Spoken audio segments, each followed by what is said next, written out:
Elle vous happe. Elle attrape d'emblée votre regard. La célébrissime vague d'Okusai. La rage de l'océan hypnotise. On en oublierait presque les barques et le mont Fuji au loin. On voit ce mont Fuji immuable, très stable au fond de l'estampe. Et puis cette vague qui est une véritable déferlante, qui exprime une force, une puissance et qui vient peut-être avaler ces petits hommes qui sont sur une barque. Voilà. Donc c'est la toute-puissance de la nature qui est mise en avant.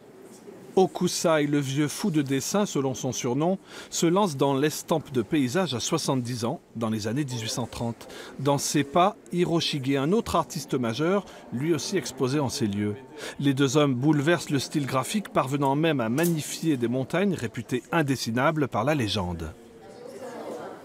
Souvent, les personnages sont plus petits face à cette nature grandiose.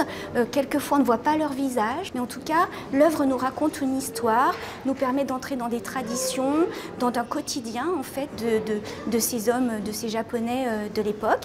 Et puis, quelquefois, l'estampe nous amène aussi dans des contes ou des légendes du Japon. Grande curiosité, cet album, une suite d'estampes pliées en accordéon et peintes recto verso, comme une grande BD, mais pour voir la page suivante, patience. Chaque mois, nous présentons 9 nouvelles vues, de façon à ce que la fin de l'exposition, le public ait pu consulter l'ensemble des vues contenues dans cet album. La présentation de cet album est tout à fait inédite, en fait, puisqu'il est conservé dans les collections de l'École française d'Extrême-Orient. Ancêtre du manga toujours, avec la présentation inédite aussi des mitate, des estampes qui conjuguent paysages et visages de héros traditionnels ou d'acteurs de théâtre. Du dessin de caricature avec, au fond, toujours la puissance de la nature.